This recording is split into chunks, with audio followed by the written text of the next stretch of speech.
All right, welcome everyone. This is Dr. Mary Starr and Dr. Sherie Viencek. I'm very excited to have Dr. Sherie here sharing with you a little bit of live things. Some of you who've been following me have known I'm on a health journey right now, trying to put some of my own pieces of the puzzle together. And any of you who's done coaching with me in the past, which I don't do anymore, I'm more of a person who helps bring people to people like Dr. Sherie, right? I was always a person who knew a lot of resources, so I always kind of help people put pieces of the puzzle together. And years ago, I met this woman who was just a phenomenal, not only resource, but functional practitioner who knew so much about women's healthcare, things that people were kind of just starting to learn. She was kind of decades ahead.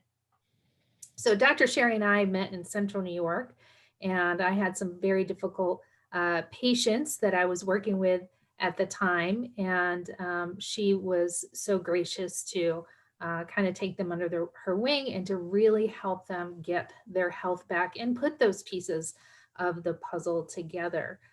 So today, Dr. Sherry's helping me put some of those pieces of the puzzle together.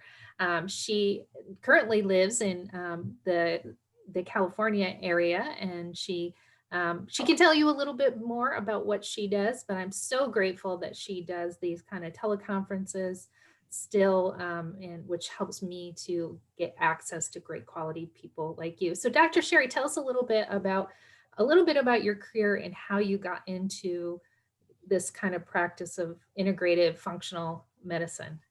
Hi, Mary. Thanks for the introduction. So I started off as a chiropractor, but always had a deep interest in nutrition. And actually, even before chiropractic school, I worked in chiropractic clinics and acupuncture clinics, and I was working towards a master's in nutrition. And at some point, I decided I really wanted to go to chiropractic school, so I switched gears there. But um, I think each kind of decade of life, we attract different patients to us, and different problems come with different age groups. And I had a large female practice of women, and we started to really see a lot of hormonal problems and adrenal problems. And it was a time, I think, where women were just like really pushing, pushing, pushing, and there was no um, holding back, or no kind of honoring the the body as a whole. We could just do it all. We could be moms, and we could work, and we could go to school at the same time, and on and on and on. So long story short, through my own kind of adrenal burnout and my own hormonal dysregulation, I attracted more women to myself, to my practice with those situations. And it's just evolved from that. I worked in the Oakland Hills for 20 years, and then I moved to upstate New York, as you know, to be around family for 10. And I had a small practice there doing both chiropractic and nutrition, and really deeply actually, it was the Karanzian Institute, Dr. Tatis Karanzian, who started doing these phenomenal lectures of functional endocrinology and Hashimoto's and blood sugar dysregulation and GI dysfunction, and started really looking at testing. We started really, as clinicians, asking for better tests, asking labs to create tests that would give us valuable information for our patients. And so Dr. Vojani, who owns Cyrex Labs, took the forefront and started creating autoimmune antibody panels. So we could run one test and look and see how many, if people were making antibodies to their brain, to their pancreas, to their thyroid.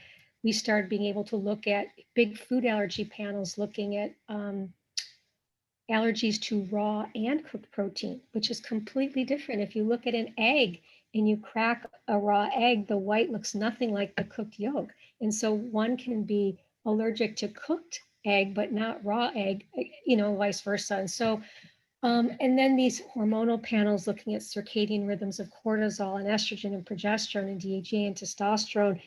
And then, of course, the environmental picture started to really play out around the last 10 years. It was Dale Bredesen who wrote the book Reversing Alzheimer's Disease, who was looking at the environmental impact of the chemicals and molds and mycotoxins. And And while all of the exposure is going up and up and up, we had a conundrum going on in which we were starting to see complex cases that were more complex, and that the simple changing your diet, having a multivitamin, a fish oil, a probiotic wasn't working anymore.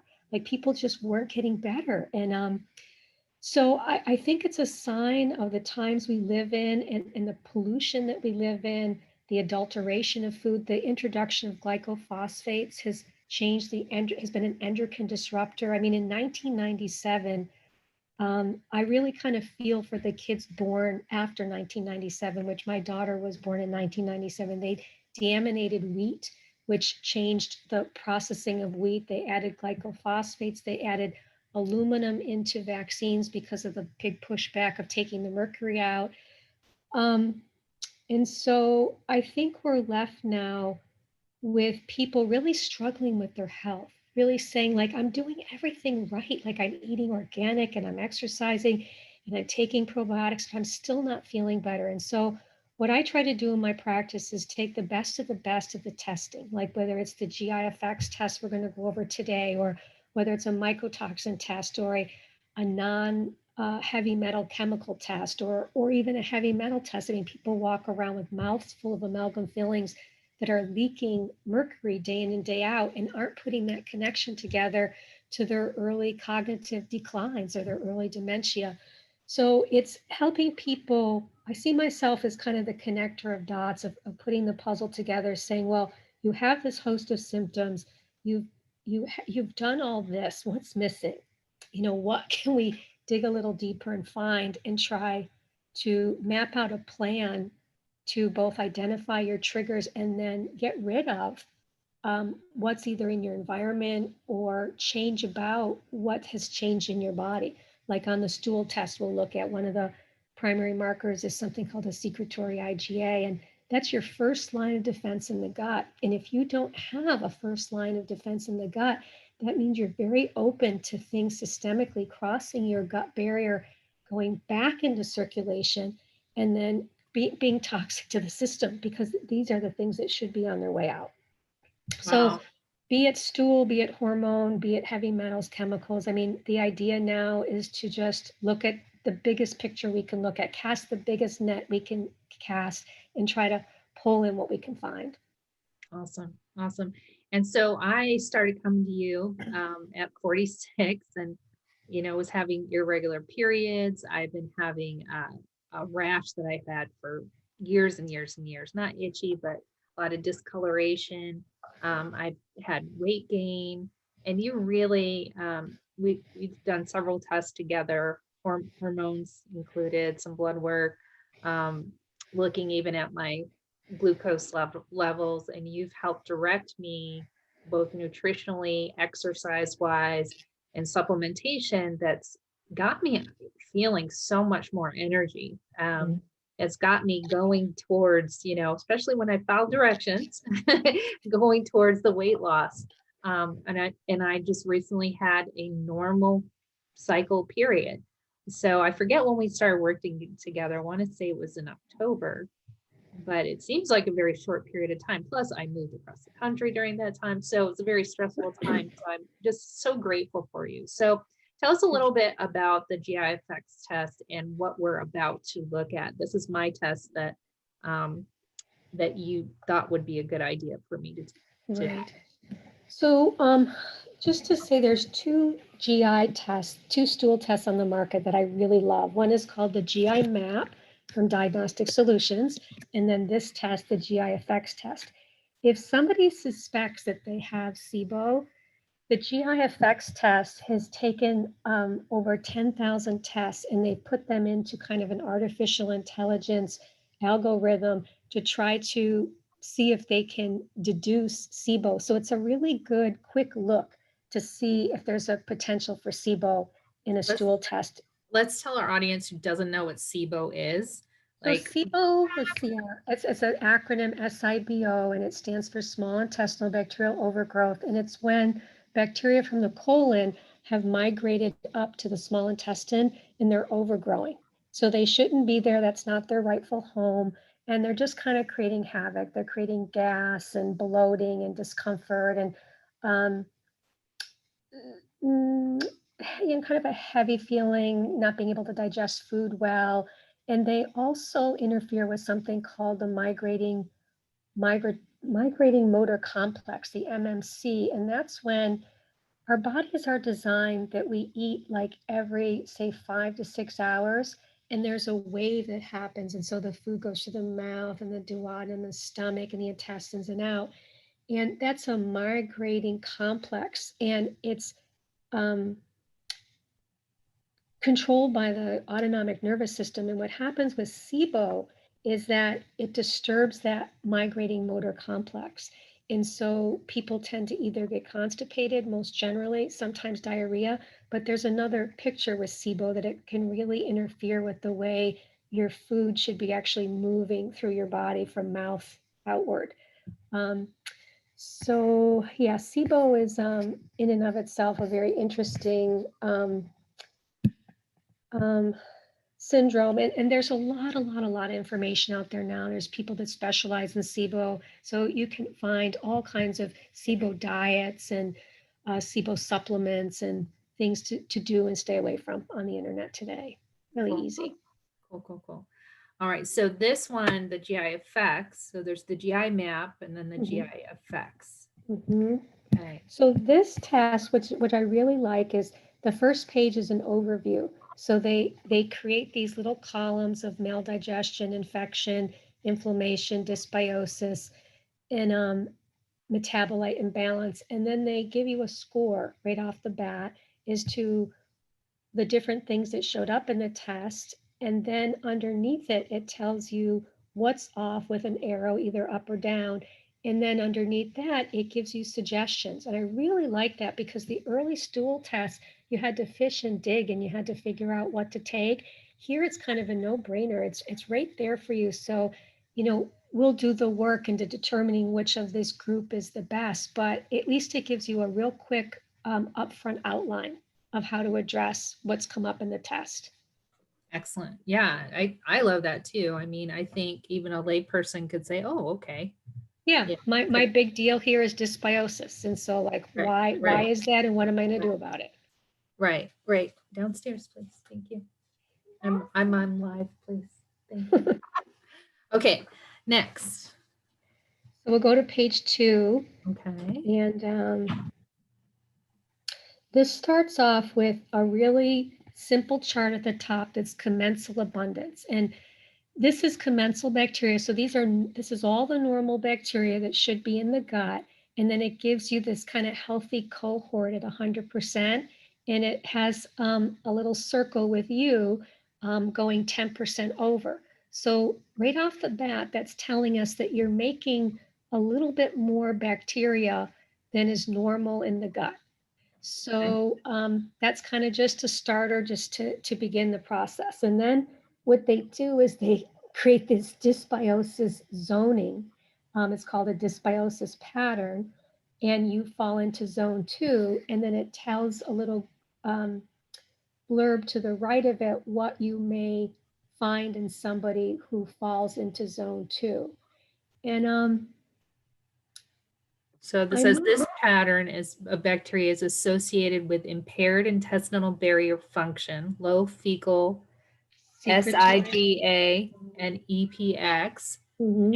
Patients in this zone have higher rates of opportunistic infection, blastocytosis, Diamoeba fragilis, as well as fecal fat malabsorption.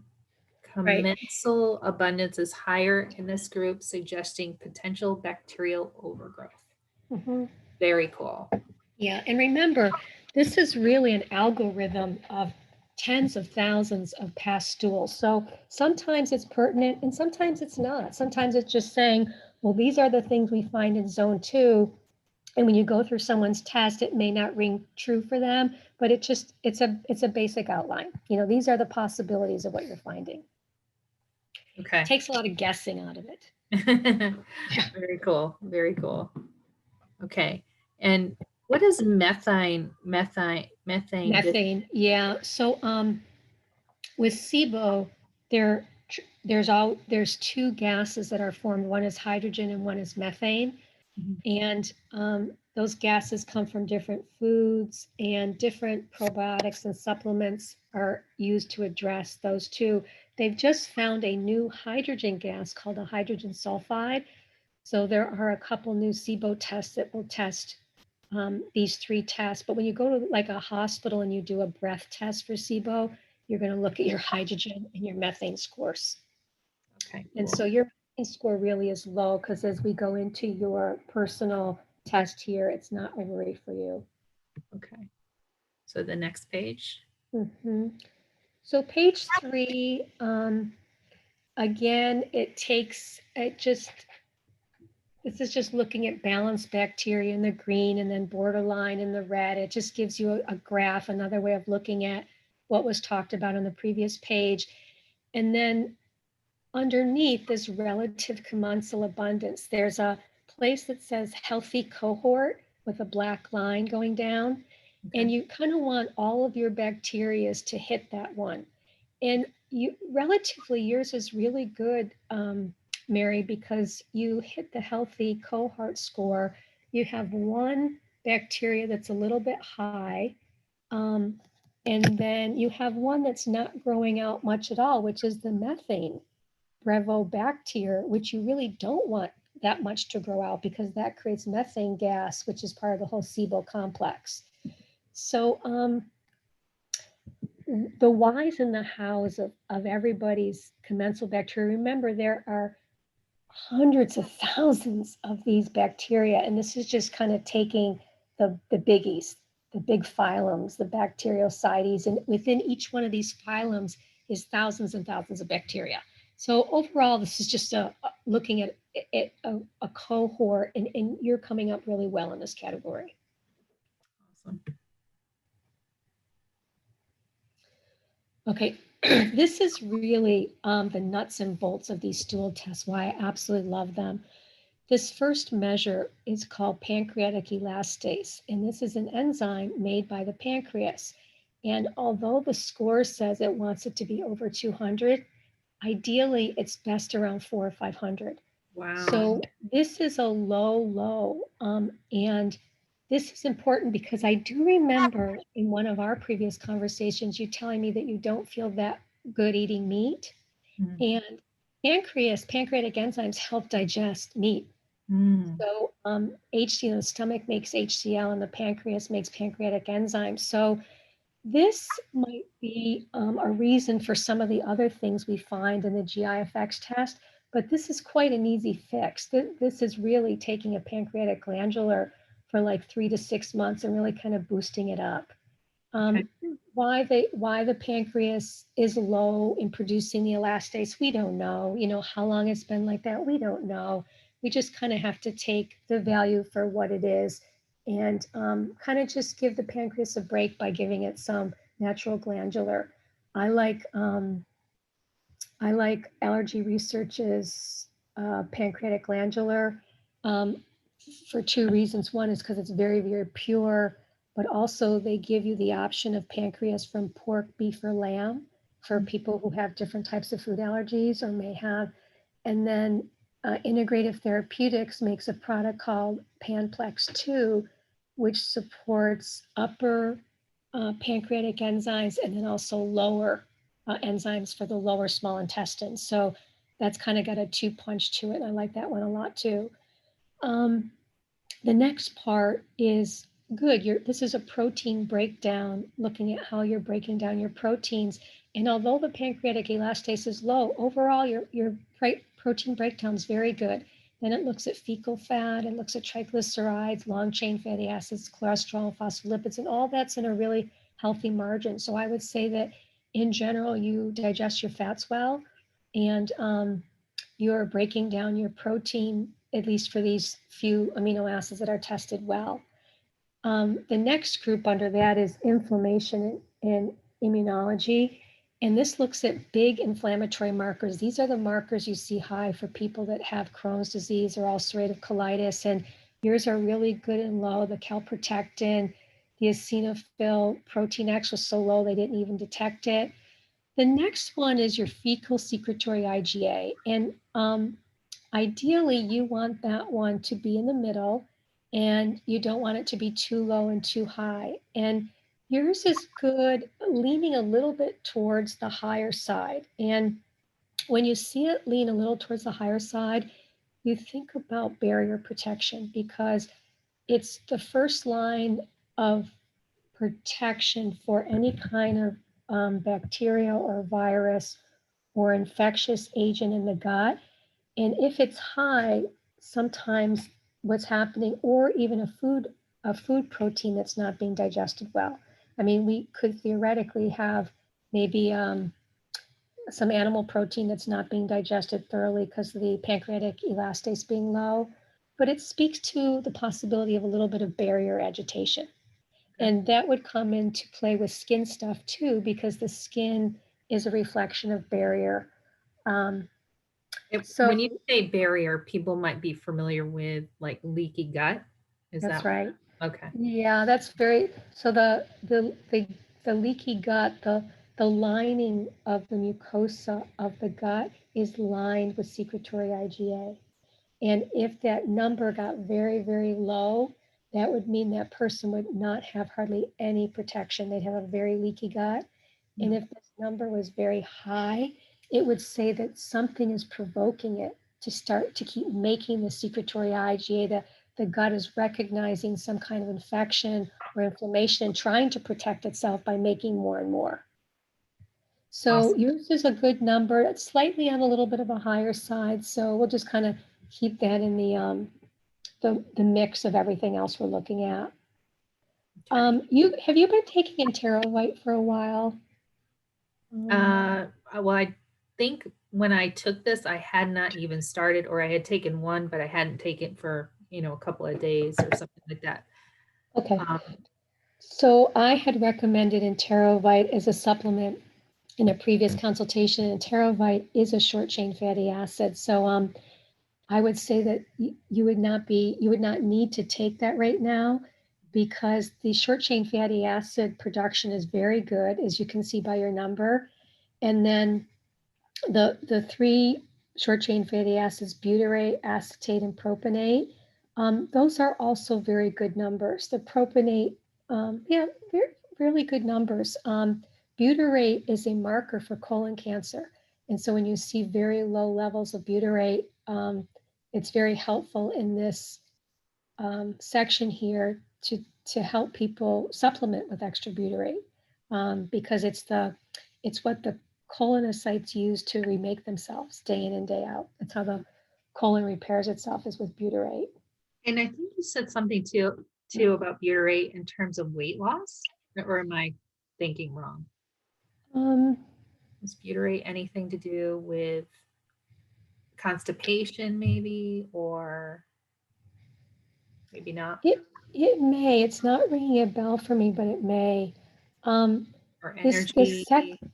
the second one, this beta-glucuronidase, that would tie into something I think that we've gone over in our past together with looking at hormones, because this number is very good. And I know for a fact that you've been taking a product that has diminate and deglucuronate and sulforaphane, which comes from broccoli sprouts. And all three of those things help support beta-glucuronidase. So beta-glucuronidase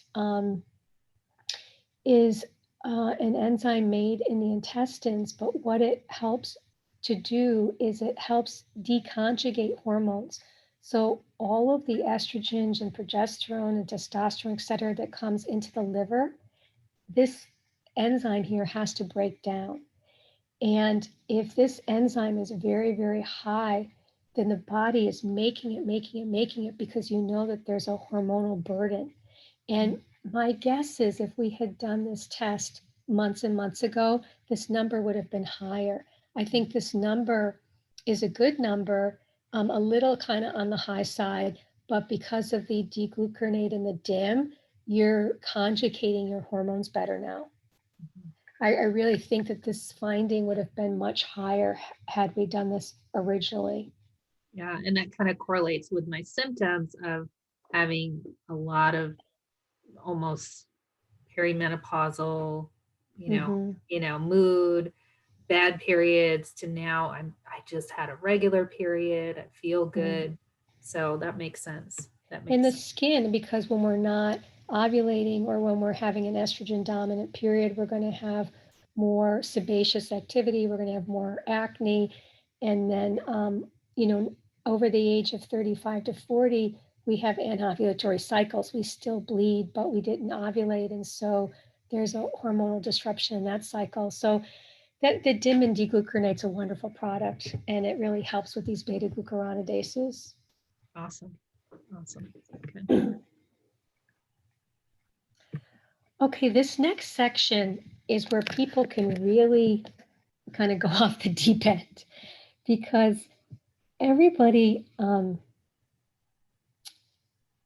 gets confused by these bacteria, and everybody kind of really wants an answer as to why, I have all these highs and why I have all these lows. And I just want to say that I think it's really early in the gastrointestinal microbiome mapping out, right? Because we haven't even had the science and technology to do this. And what we do know is that people that live in very primitive, non-westernized cultures have really, really different microbiome species and higher amounts of things than we have, and actually bacteria that we don't even have anymore because they're sustaining on tubers and roots and berries and et cetera. So when we look at this is a gastrointestinal microbiome test with PCR, which is looking at the DNA of these bacteria. So they find the DNA in the stool and they say, hey, these bacteria are growing out. This first group is called the Bacteriocides phylum. And in that, there's 3 that are high. And the one thing that I want you to notice is that the odori bacterium is 2.6 E to the 8th. You see the 8. Mm-hmm. And if you look over to the far right in the reference range is to the 7. Can you see that? Yeah, so it's not really. A whole exponential 100 times higher. Okay. So it's not only the high amount, it's the exponential high. So these are 3 bacteria in the colon that are growing at a little bit of a higher rate. And this speaks to the first page that we saw with the commensal bacteria being about 10% higher. So this is where the identification comes in. So these particular bacteria are growing a little higher. Then the Firmicutes phylum next, 3 of those are growing out high. And I do want to say that on the one above it, the Bacteriocides, the odiferae bacteria, this bacteria can make gas. And this is one of those gases that can be part of SIBO, where people are getting just a little bit more gaseous or a little bit more bloating. So that's a common one that you see with that. Okay. And then you move down and everything else in this whole group looks fine. Some are a little high, some are a little low. And then right at the bottom of the page, there's a Firmicutes Bacteriocides ratio. That ratio is fine. I do want to just give a little clinical pearl here. People that have really high Firmicutes to Bacteriocides take in more calories. So they can eat the same amount of food as somebody else, but their body absorbs more calories from the food. So that's really interesting for people who can't lose weight. You're not one of those people here. Your Firmicutes is not very high, but that's a nice little clinical pearl that comes out of this. And another nice little clinical pearl is above that Firmicutes Bacteriocides ratio, the one line up. There's a bacteria there called Akkermansia. In the book, The Blue Zone, where they look at people that live to be in these blue zones, to be over 100 years old, very healthily living, they find that their gut populates several types of bacteria. One is Bifidobacterium longum, and the other is this Akkermansia. So it's a very helpful bacteria. You can't buy it in the store. It comes from polyphenols. It comes from the reds and the greens. And I know that in Young Living, you've probably taken in some red formula, right? Lots of So, ninja red. yeah. So these are where your good polyphenols play out in helping to create this akkermansia. Very cool. Can't get it in a bottle. Okay. So this page is actually taking the same microbiome page that we just looked at when they did a DNA test, but culturing it.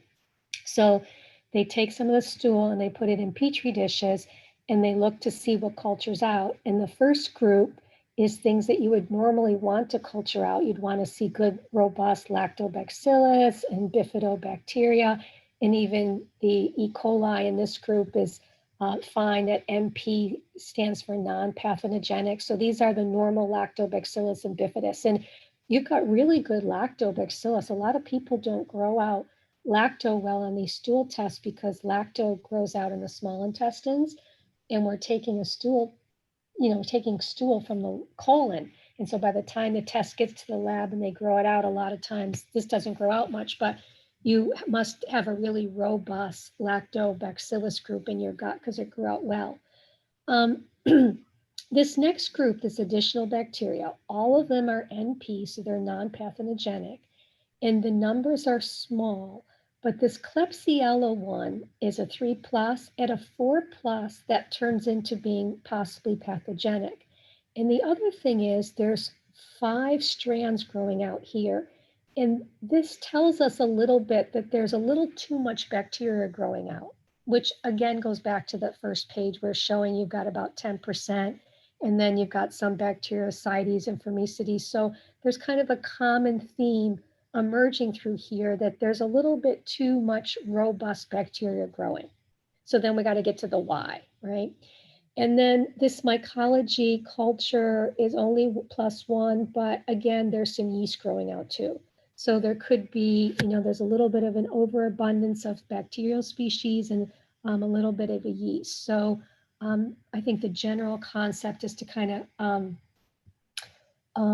bring down that overgrowth a little bit and kind of bring in a little bit of killing agents, things that kind of knock out some fungus and yeast, etc.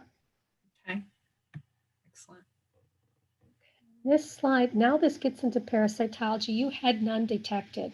So the nice thing about this group is it tests looking at the DNA. So if there is one single cell of DNA of any type of worm or parasite, it will find it on this test. So Wow. we're not looking at something that grew out in a lab. We're looking at actually a DNA cell. Wow. Any That's skin that amazing. was shed from a bacteria or a virus, like a black blastocystis. Blastocystis is very common to find, by the way. Some people are even wondering if it is pathogenic, but anyways, there's none detected. And I think the next page is another page of parasite. Oh yeah, so now they culture it. So not only do they look for the DNA, they actually put it in a petri dish and they wait to grow it out, and nothing grows out. Wow. This is amazing. It is amazing. You learn a lot about your body and your fecal. There's no fecal occult blood. You can use clip area. Yes. So there's fecal occult blood's negative, consistencies formed and find. So there's just another little piece of information if you were to find blood in the stool this way. Excellent. And then they have these graphs that they put together, and they just say, okay, well, what did we find out of range, and what does it tend to relate to from the tens of thousands of stool tests we've done? So these Bacteriocides phylum, these certain phylums, you tend to see this with irritable bowel, and you can see this with chronic fatigue, and you can see this with autoimmune. So then it's really just kind of matching the symptoms to the patient. Oh, wait. High Yeah. blood pressure can be correlated to bacterial overgrowth? Well, not so much bacterial overgrowth, but the specific species of bacteria. So this is where these algorithms come in of when they've done tens of thousands of these, they can say, okay, well, this is what we found, that when we found certain high levels of these were the things that we found in their patient history. These are the things they reported to us that they had. When you fill out your symptom survey in the beginning, I have an autoimmune disease, I have high blood pressure. I would take this with a grain of salt, because remember, we're only seeing a handful of these bacteria. And there's, I don't know how many, trillions, Right, billions. It's just right. tremendous amount.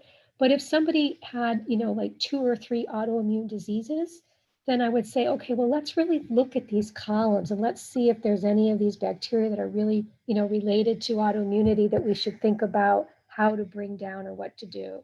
Mhm. Very interesting. Very interesting. Because I mean, I don't mean to get us off track, but haven't they found like a bacteria, kind of like a strep or something in kids, that when they get it, their whole mood and demeanor can change? And Yeah, pandas in a kind of psychiatric symptoms. Yeah, yeah, strep infections, and then um, remember rheumatic fever too. I mean, back in the, early days when people had rheumatic fever, that bacteria created scarring on their heart, and then they had a heart condition for life. And people that have really bad oral hygiene and have bad bacteria, those bacteria um, affect the heart muscle mm, and get propensity for early heart attacks. So the bacterial overgrowth and the control of bacteria and the good species and the balancing out the good and the bad, it's just so important.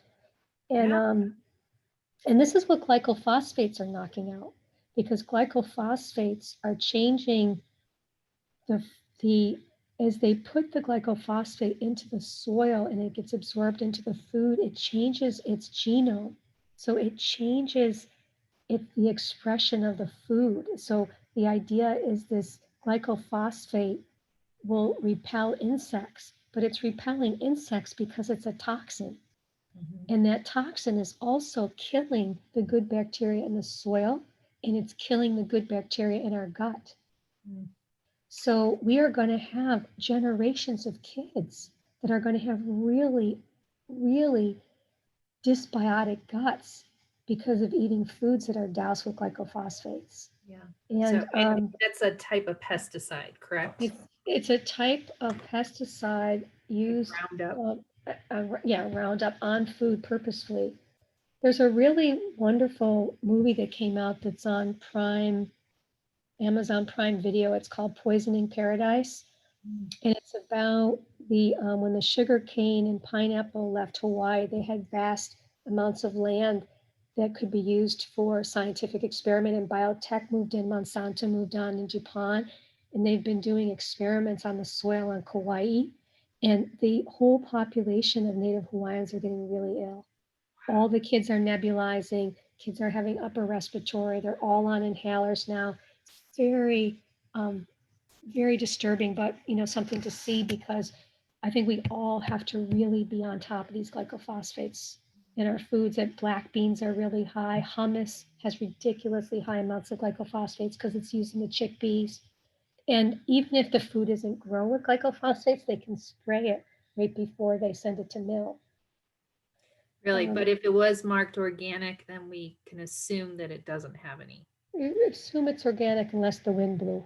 Okay. Unless the organic field is next to the non-organic field and the winds were up that day. And so it's very hard, but yeah, it's our best assumption.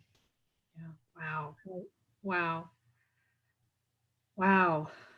I mean, So we have to have a talk just on how to get glycophosphates out of the body, you know? Uh, that's a really interesting talk. Yes. And I've been doing some research on Parkinson's, and I'm going to put together a Parkinsonian Zoom webinar in the next couple months, because it is the fastest growing neurodegeneration disease in the United States. And it has now been linked to the microbiome. It's been linked to certain chemicals in our food and water system. It's been linked to genetics. But the rise of Parkinson's disease is incredible. And they're seeing it in 30s and 40s now. wow. So I think that information has to get out there. There's a book that I am reading that I really love. Let me see if I have it in this bedroom. Um, This yeah, is it's called just A awesome. Prescription for Action Ending Parkinson's Disease. Oh, wow. Really good book if anybody knows anybody with Parkinson's disease. Okay. Um, the government the US government has dedicated something like $90 million to a new project looking at the microbiome and its relationship to Parkinson's disease, because they have found that when people get their appendix taken out, they don't get Parkinson's.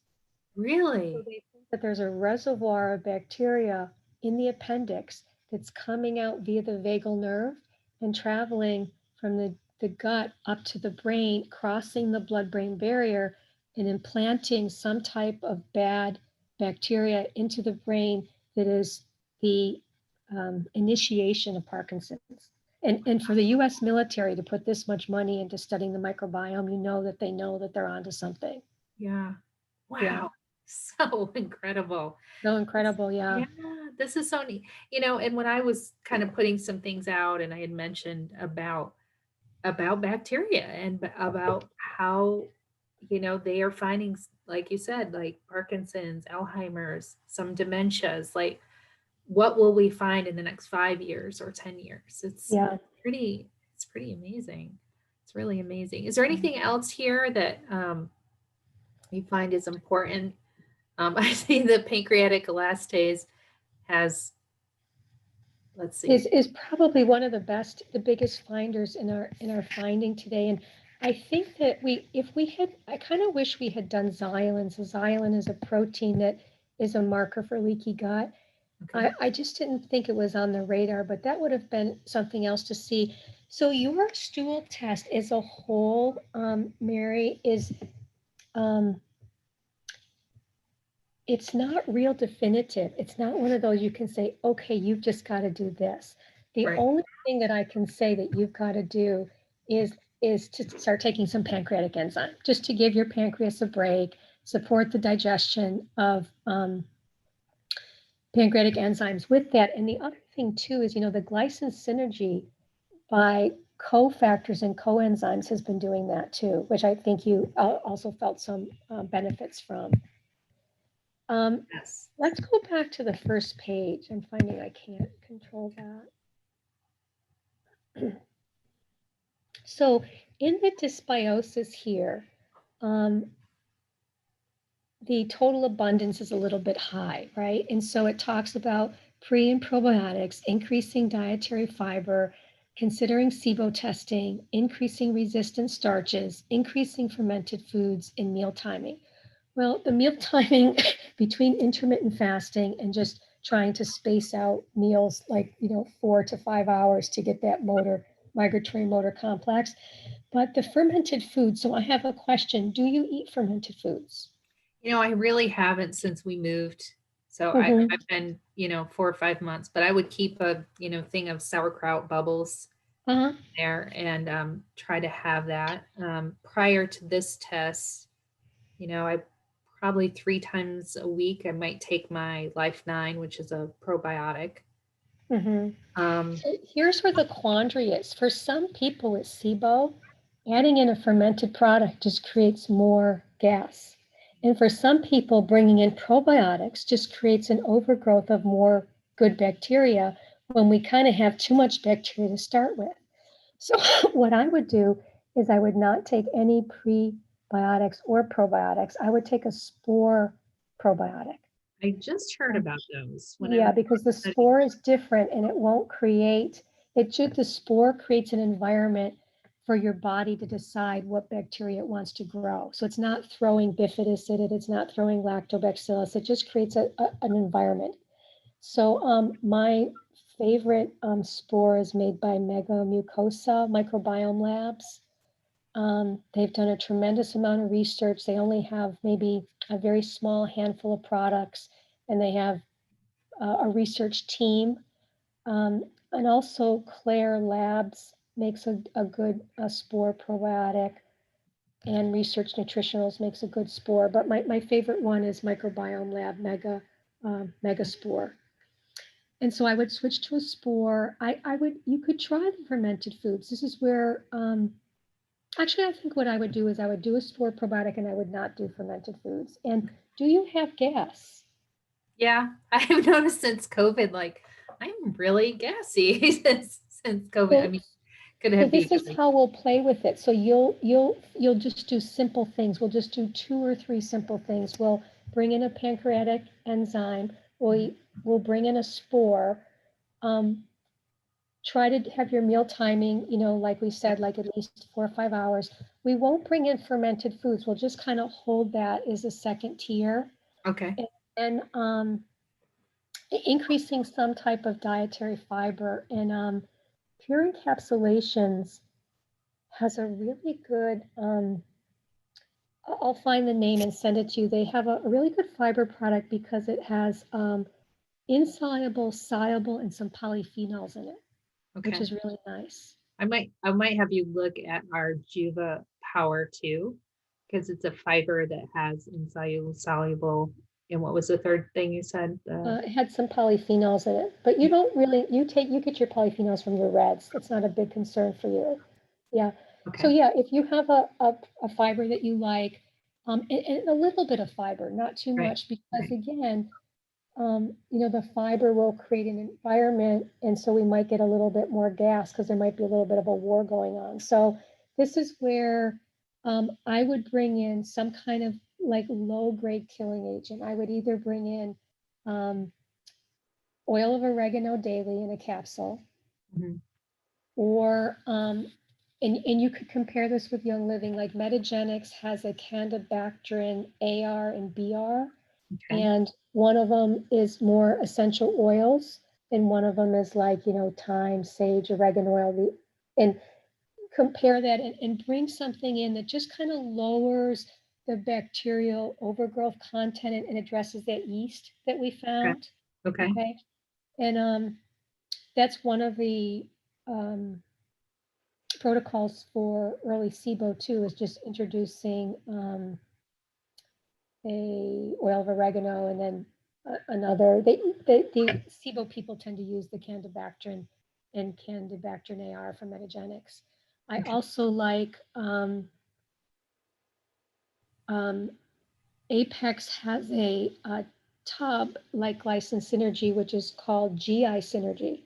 And it has a packet with 3 things in it, and it addresses yeast, fungus, mold, and bacterial overgrowth. So it, one packet kind of hits all 3 of those things. And I would do 1 or 2 of those things, and I would just do them for a month or 2, and then just pay attention. So introduce the Spore probiotic, the pancreatin glandular, get those going, and then of course take the oil of oregano or one of those opposite of the probiotic, right? Do we still do that? When you mean opposite, you mean away from? Yeah. Yeah. Yeah, I'd say so. The spore is not as important as the probiotic because the spore is so rugged. Kind of it's hardy. You can take it with an antibiotic. It doesn't have to be refrigerated.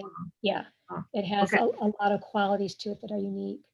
Okay, so kind of stay on the other regimen I'm on, and then let's add these things. And stop your probiotics. Right. Stop. I just ran out, so that's good. And then just kind of watch your carb intake. But you're doing that anyways. And the pancreatic elastase will help you digest your proteins better, and that may take care of the secretory IgA in and of itself. The lining may be being a little irritated because the proteins from the breakdown products of proteins aren't broken down as much as they should be or could be. So that might take care of that self. And I think increasing resistant starches, I'll leave that up to you. You can Google resistant starches. If you take a potato and you cook it and then you cool it in the refrigerator for half an hour, that becomes a resistant starch. The way the starch digests changes. But I think that's really the simple way to begin. Stop the probiotic, bring in a spore, take the pancreatic, and then bring in some kind of killing agent that we can just start knocking down the overgrowth of the bacteria, and also knocking down maybe any yeast or fungus along the way. Okay. And just, I do want to wrap this up, but we had a conversation too about when people kind of like, oh, I have yeast, and they go out and they, you know, take a whole bunch of oil of oregano or, whatever it is, and then they feel like poop. Mm, Like we talked about when you start to have die off, right? That mhm. you can feel yucky, as if you're not having good digestion and good, um, circulation, lymphatics, all of that Huge. too. Yeah. So So we don't want people to read this or watch this and say, oh, well, I'm going to do that too. You have to really get your body in a place to be ready, right? Do you agree with me? yeah, I think because I know you and I've worked with you and this score is not crazy. You don't have multiple crazy high scores. Mhm. I'm not so worried about you, but I can definitely see what you're saying is because when we kill things, they have to leave the body. And if we don't have good lymphatic drainage, or the gut is very leaky, or the secretory IgA is very low, and we don't have good protection, we could be reabsorbing that back through the systemic system up to the liver, back to the hepatic entero circulatory system, and driving it right through the liver again. So if people are going to go on some kind of yeast or fungal overgrowth killing, I would say they need to sweat. They need to have a binder like charcoal or GI detox from Mhm. um, biobotanicals as a charcoal, a clay, and an apple pectin. They need to have a lymphatic drainage on board, some kind of lymphatic drainage, and then um, have times of killing, times of break, and then biofilm busting. Because people that I, have long-standing overgrowth of whatever often have a lot of biofilms. yeah. And their I think biofilms like are we could do affected. a whole webinar on that itself, as that people do that. But yeah, I didn't want this to be a diagnosis of other people, but I wanted people to see what is available. I think so many times, like, we have hormone problems and, our OBGYN just gives us this, or, so many women are put on antidepressants at my age, or, you know, like there, Routinely, yeah, routinely. there are so many good answers. And in this one test that we just did, again, for me, is one of a few that we've been putting my pieces of the puzzle together. And I think that if anyone watching this was intrigued, or you are having some hormone issues, maybe you're having digestive issues, maybe you're having skin, whatever it is, if you're trying to put pieces of the puzzle together and you're frustrated with the answers you've gotten or haven't gotten, I think it's a good investment to give Dr. Sherie a call and do a consult, and then determine what test would be available. And she can point you in the right directions, like she has me. She's helping my husband now too, as she's helped many of my patients. Dr. Sherie, how do they get a hold of you? Also, I love your website too, so let's make sure that we give that out as well. Okay, so my website is drvofvitalhealth.com. And my phone number, I'm going to give you my office number in Sacramento, which is 916-225-7653. But I'm also going to give you my New York cell phone number, which I still have, which is 315-447-1978. And you can always feel free to call me on my cell. That's awesome. And But if you liked this type of training, this information, if you like that, please make sure you like the like button on our YouTube channel, that you subscribe. Dr. Sherie and I plan on doing another webinar in 2 weeks, where we're going to talk about COVID. And she has some particular expertise in this area, and she's going to be sharing about some things that you can do maybe before or if you get it, and how to recover from it. So we're really excited about that.